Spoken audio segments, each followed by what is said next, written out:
Hello, everyone, and welcome on into OneSoccer Today here on OneSoccer. Andi Petrillo, Gareth Wheeler, Oliver Platt, Jordan Wilson. Let's continue the conversation around Canada soccer, gentlemen. And as we know, with Nick Bontis resigning as president, Charmaine Crooks is the new interim president. She was named VP in 2021, so she steps up and takes the position. She's a five-time Olympian in athletics. She is also an Olympic silver medalist from the 1984 games in the 4x400 meter relay. She specializes in the middle distance, 4 to 800, which means she's got stamina and she's going to need it. That's for sure, with everything that's going on with Canada soccer here, gentlemen. And I guess the big question, Wheels, when it comes to Charmaine, yes, she's acting now as interim president. Is this somebody you can see being long-term? Or is this somebody right now who's filling a spot and there will be a vote for somebody else? It's a good question, and I'm not sure any of us have the answer. What this looks like moving forward, is this something that she wants to pursue? It's not for everyone. What I can say about Charmaine is that she's well-liked. She's incredibly intelligent. She's smart.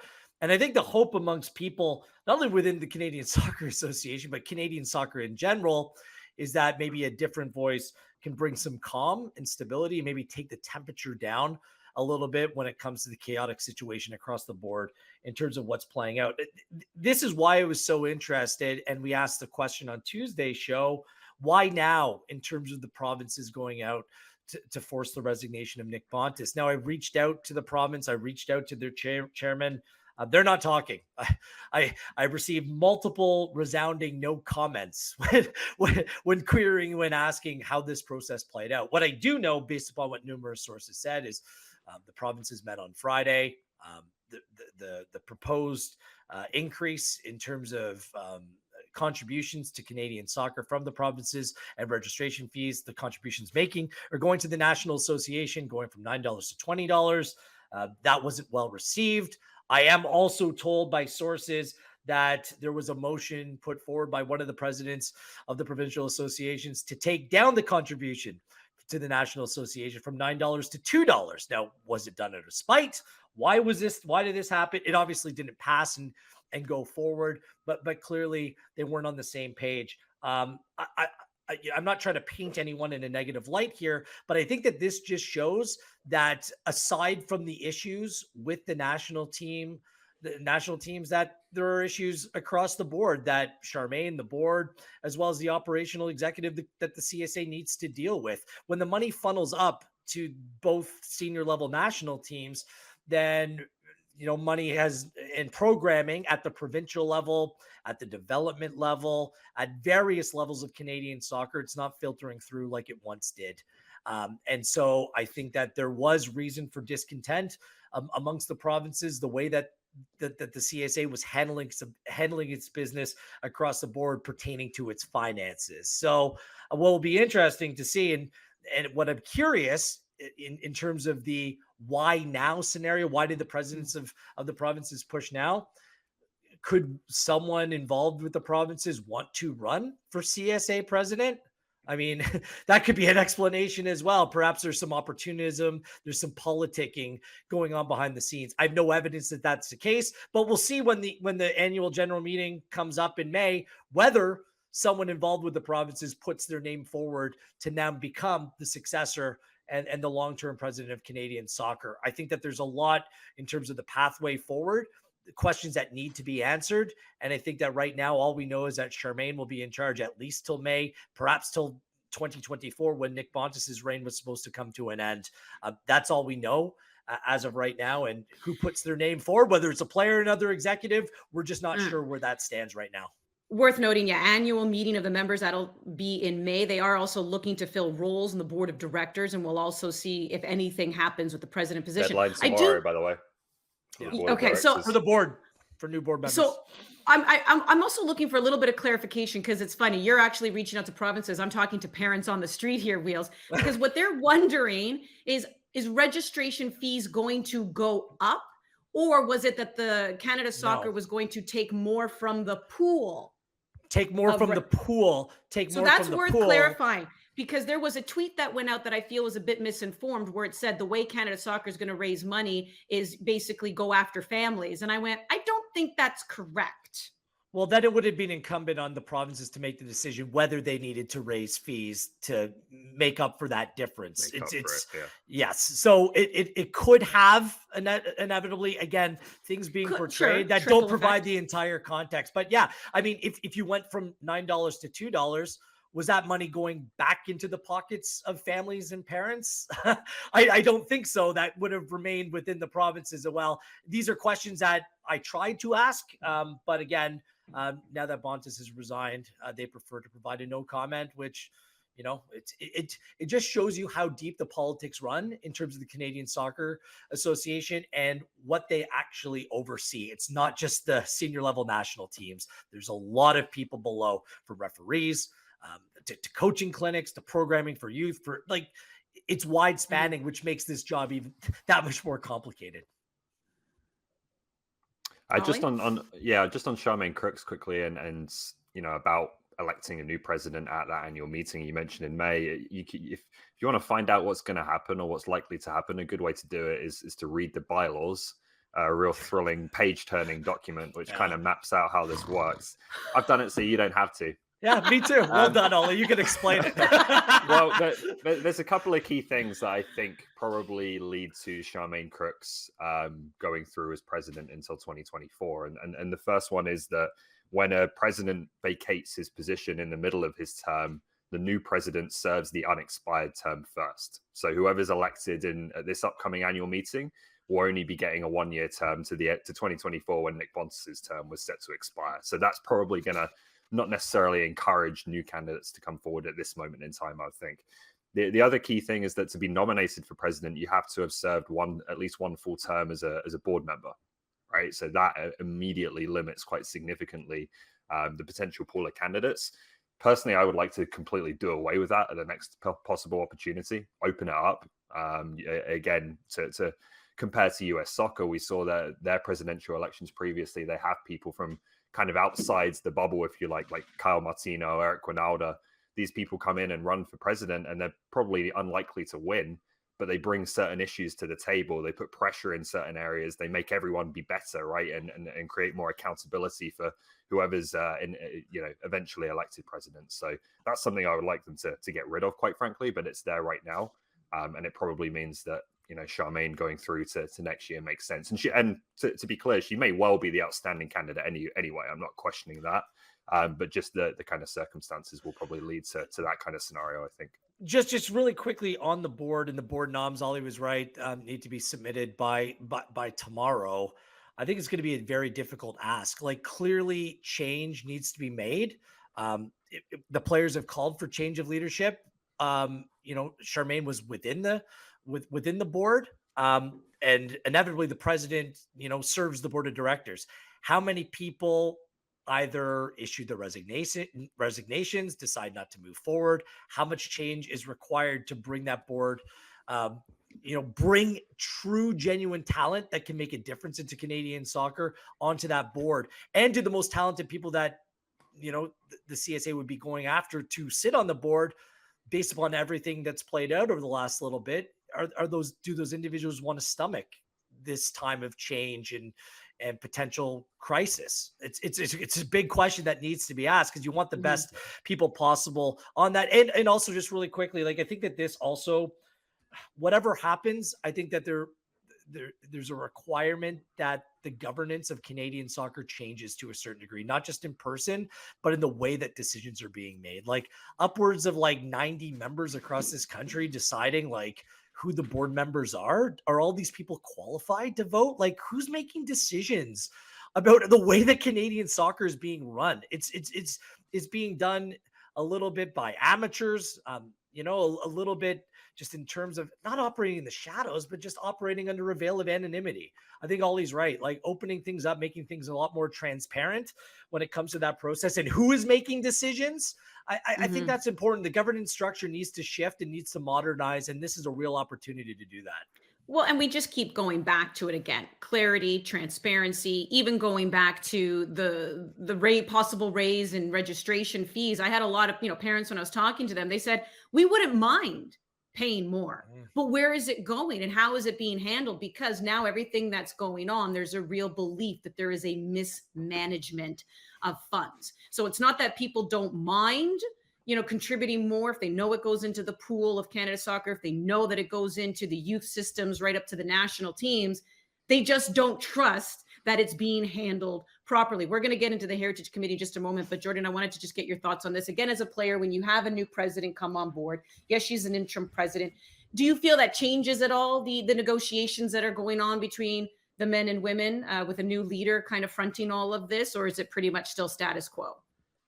It's still status quo. It's still the same. Charmaine Crooks, although I agree with you, Wheels is very talented and very intellectual. I think it's still the same core of CSA board members and that committee that is still running things. I think that needs to be looked at. I think if you talk to most players, and that I've been doing as well, just being a former player and just feeling what the climate is like, there's just a greater demand for transparency and openness on a full scale.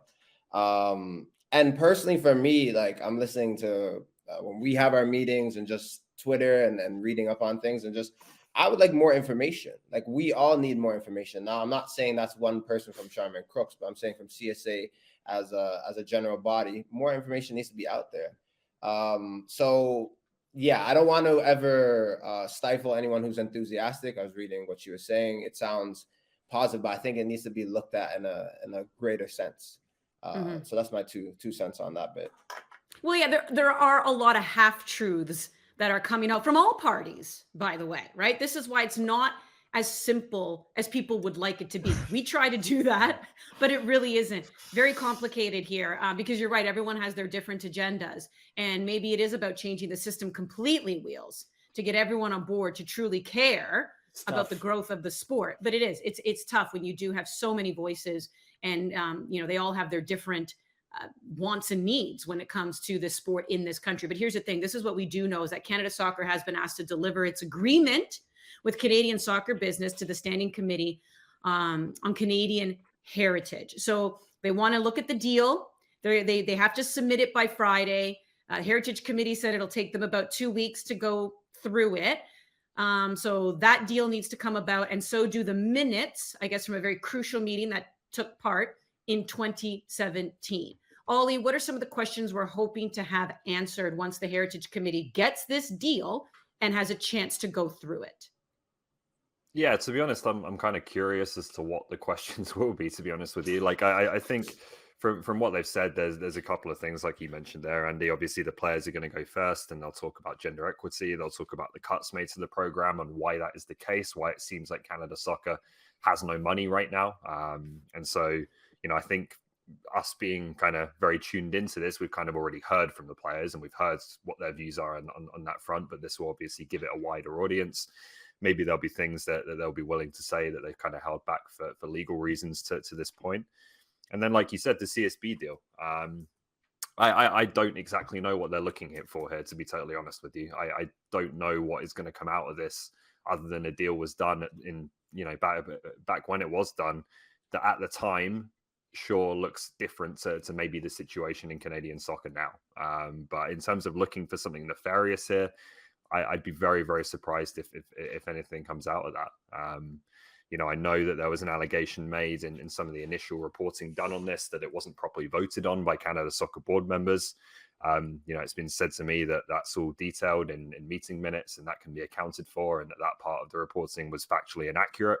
So I guess through this process we'll find out, right? So other than that, I'm kind of curious just to see where this goes and what kind of angle they want to take on it, because I'm not sure.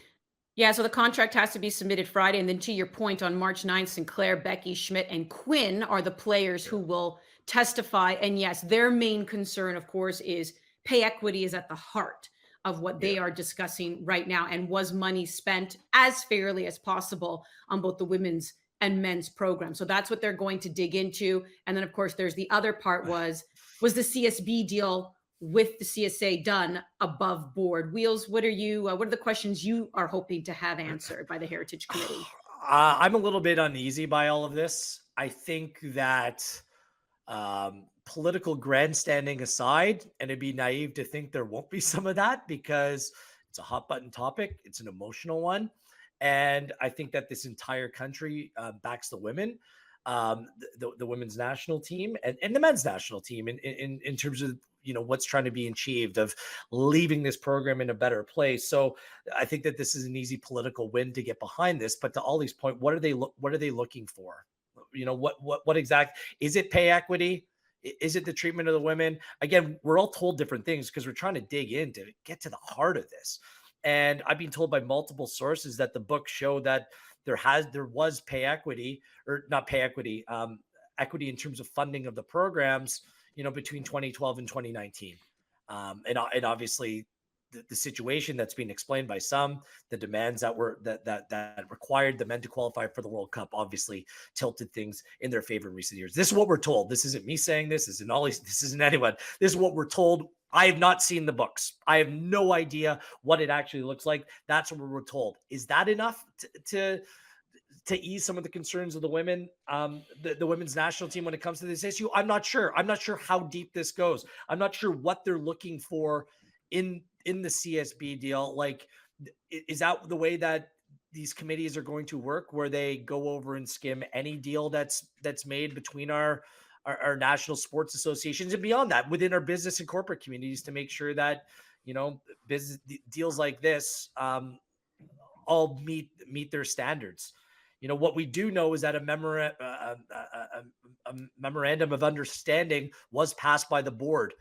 What changed between that time and when that deal was signed? I don't think that any of us know what that situation actually looks like. And again, this is like, from what I've been told again by multiple sources, this CSB deal is like cut, copy, paste from the Sum deal in U.S. soccer that came about in 1994 and governed U.S. soccer for over 2 decades up until recent time. This is a similar deal in terms of owning media and sponsorship rights to IMG that oversaw that portfolio for Canadian soccer up until when the CSB deal took place. Just to piggyback off of Wheels finishing off, and then how long does it go, Wheels? Like, for me, who loves watching footy, and I agree that as a player you should feel respected, and you should these are all great things, but how long does this go? How long are we going to be talking about it, and how long are we kind of getting away from football? And like, what I'm trying to say is that U15 or U16 player, are they going to be experiencing this going into the men's or women's national team in a few years' time? Like, how long will this take? I think for me, how decisions are made, who makes them, how they're implemented, I'm still a bit gray. Granted, I'm new to this side of things.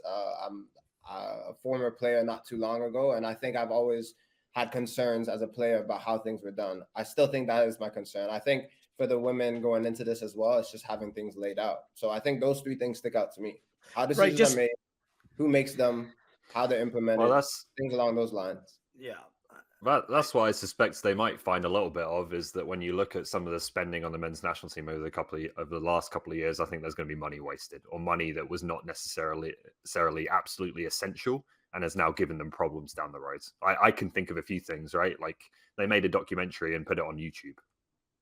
Maybe not the best use of, which, by the way, the women have pointed out. Which, Yeah. by the way, Ollie, the women have pointed that out, that CS went and spent money on a documentary on the men's qualification for the World Cup. Here they are, Olympic champs, going to the World Cup. Nobody's contacted them about doing a documentary and following them around. But at the same time, is that what we want the government, digging into? But that's part of equal treatment, right? And equal spending as much as possible. Of course.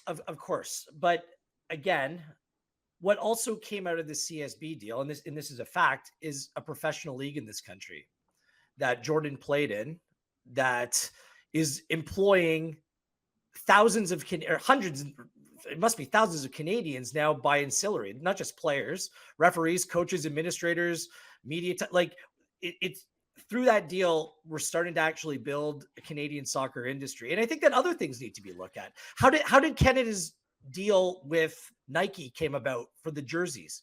Was that a good deal to make? Who signed off on that? That's outside of the CSB deal. What did broadcast rights look like before? Because what I am told is that Canada Soccer paid broadcasters to air Canadian soccer games and covered the broadcast costs as well.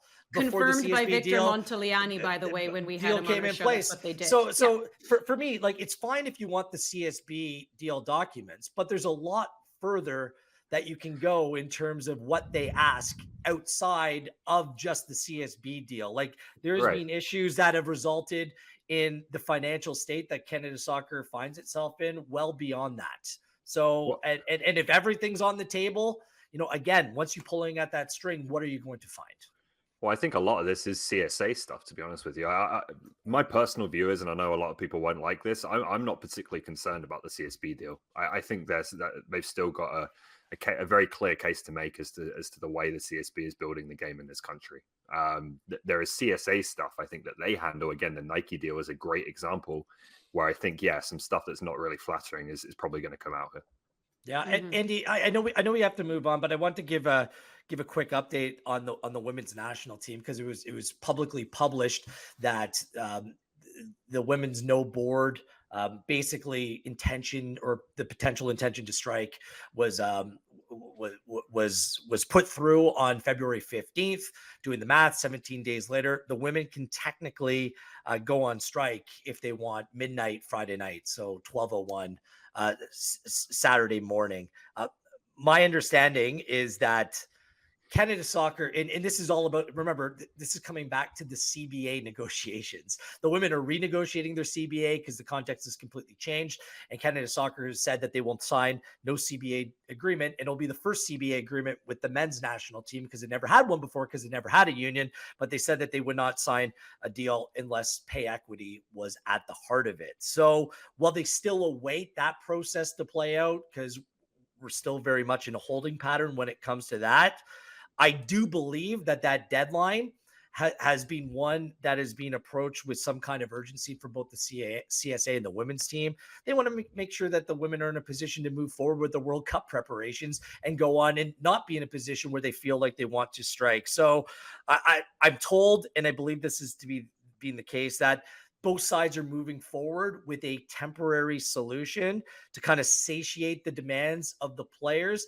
that will be outside of CBA negotiations between the men's and the women's team. So hopefully there's something that can be arranged, and I'm hoping that happens within the next 24, 36 hours, that can prevent the women from moving into that strike situation where some of their demands and asks have been met and realized. And hopefully that also includes the women being paid for the work that they did in 2022 that's outside of any CBA that will be negotiated for a long-term agreement between the CSA, the men, and the women's team.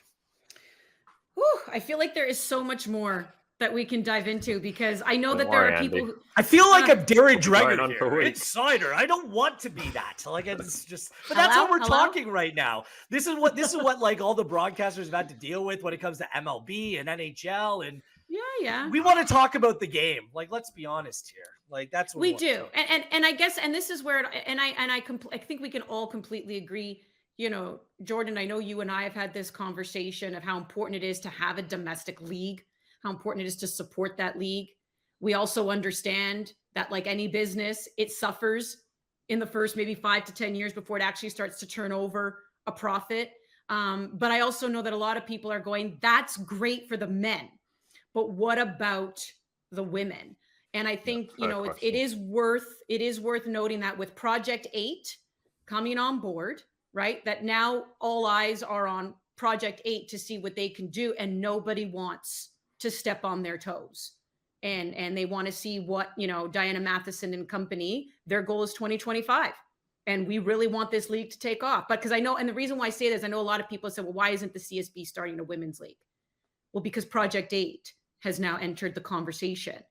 And you're damned if you do, damned if you don't. Imagine if the CSB just started a women's domestic league right now. Now you look like the big bad wolf who stepped on somebody's toes. So you're kind of stuck between this rock and this hard place. But Project 8 is now in the conversation, and we're really curious to see, what happens with that. But because I've had a lot of people come and ask me about that, and why isn't the CSB helping to start a women's domestic league right now? They can't, right? Project 8 is in the conversation. So, Jordan, I don't know if you have any last words to say, because I know Ollie and Gareth tend to Hog. No, not really. They read the bylaws, my friend. They read the Yeah. bylaws. Hey, when Ollie brought out the bylaws, I said, as much as I can prepare, I will still not be prepared enough, because that was some next level stuff. But no, I agree with you, Andy. We can move on for sure. I don't know one person that does not want a can't. women's league in this country. We Like, all do you? want Like, it. I think We all want it. universally, it's about Everyone wants it. how it's and we know going that's to been play out.